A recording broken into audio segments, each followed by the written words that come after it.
Hello, my name is Jamie Irvin, and I'm the host of the Heavy Duty Parts Report. And today I am talking about why many heavy duty parts distributors and manufacturers are in big trouble and what to do about it. This is the first video in a series of videos that's going to really tackle this problem.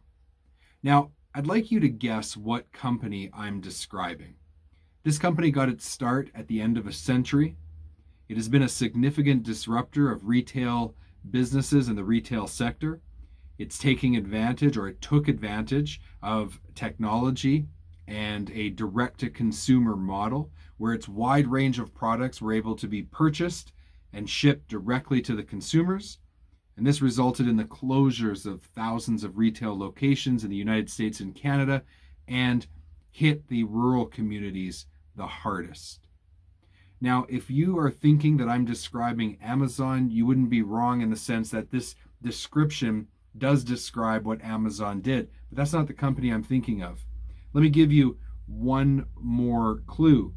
Amazon, Walmart, JCPenney, Macy's, Home Depot, and Lowe's were listed as major competitors of this company in its Chapter 11 bankruptcy protection filing on October 15th, 2018. If you now guessed Sears, you'd be correct. And as of the time in which we're recording this video, it's July 2020 when we're recording. Of the 6 competitors listed in Sears Chapter 11 bankruptcy file, when they filed for protection, of the 6 of them that were listed, one of them has already gone bankrupt not even 2 years later. On June 5th, 2020, we saw that JCPenney filed for Chapter 11 bankruptcy protection as well. And then there was 5. So what does this have to do with the heavy duty parts industry? What does that have to do with you and I? Sears was a distributor with $11 billion in assets in 2005. When they filed for bankruptcy, they had $6.9 billion in assets and $11.3 billion in liabilities.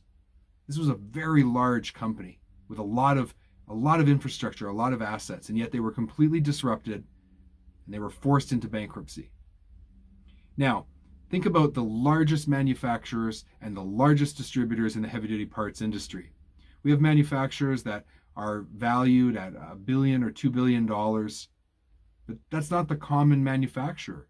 Most manufacturers are probably valued at more like 50 to maybe 250 million. And look at our largest distributors. And when we compare our largest distributors to the number of locations and the scale and scope of a company like Sears, we find that they're relatively small too. Compared to a company like Walmart or Amazon, our largest distributors are considered very small. So as you're thinking about that, whether you work for a manufacturer or you work for a distributor, I'm going to ask you, how much is your company worth? Keep that number in mind.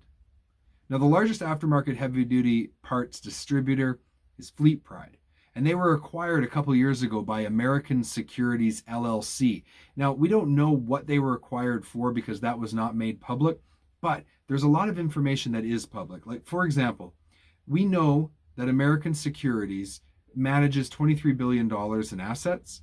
We know that they buy companies between $200 and $2 billion in annual sales, or EBITDA between $50 and $250 million.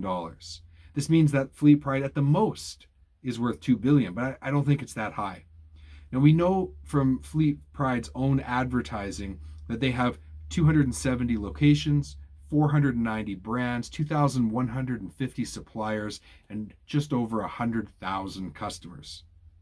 So my guess is that FleetPride is roughly somewhere about $1 billion in valuation, and somewhere in that neighborhood for annual sales. And I base that on some other publicly available information. So let's look at someone like TruckPro. They have 150 locations. They were acquired on October 10th, 2019, and we know that they were sold for $500 million. Now, if we look at what TruckPro has kind of advertised as the scope and scale of that company, they were targeting somewhere around $600 million in annual sales for 2019. I'm not sure that they hit that number. I don't know that for sure, but it's in that neighborhood, right? When they got sold for just under what 1 year worth of sales would be. And with 150 plus locations, if you divide that number by 150, you get 3.3 million per store on average. That's the average sales per store. And if you apply that same formula to Fleet Pride with 270 stores, you get 891 million in annual revenue. So Fleet Pride, our largest distributor, probably not even $1 billion valuation. And I think that's really important for us to keep in mind. It's really important for us to know. Because again, comparatively speaking, our industry is relatively small compared to some of the industries that have been completely disrupted in the last 20 years, causing large companies, much larger than our largest companies, to go bankrupt. And that means that we're more vulnerable to disruption, not less. And I believe that very soon something significant is going to happen in the industry that is going to cause everything to change. Our industry is never going to be the same after this thing goes down. And I'm going to explain exactly what I think is going to happen in the next segment. But first, I need you to understand something that's really important about the heavy duty parts industry. Think about Sears in the 19th and early 20th century, what they did to the general stores. Think about what Amazon is doing to companies like Sears and others in the 21st century. The industry we work in is like those general stores from the 19th century. We're extremely vulnerable to disruption because we have held very closely to a traditional distribution model. And that distribution model is being disrupted and displaced and replaced by a lot of different factors. We're going to talk about all of those things. So in our next segment, we're going to focus on the 4 different types of people in our industry, and I'm going to really talk about how I think the traditional distribution model is going to come to its permanent end. My name is Jamie Irvin. I'm the host of the Heavy Duty Parts Report. Thank you very much for watching this video, and we will talk to you very soon.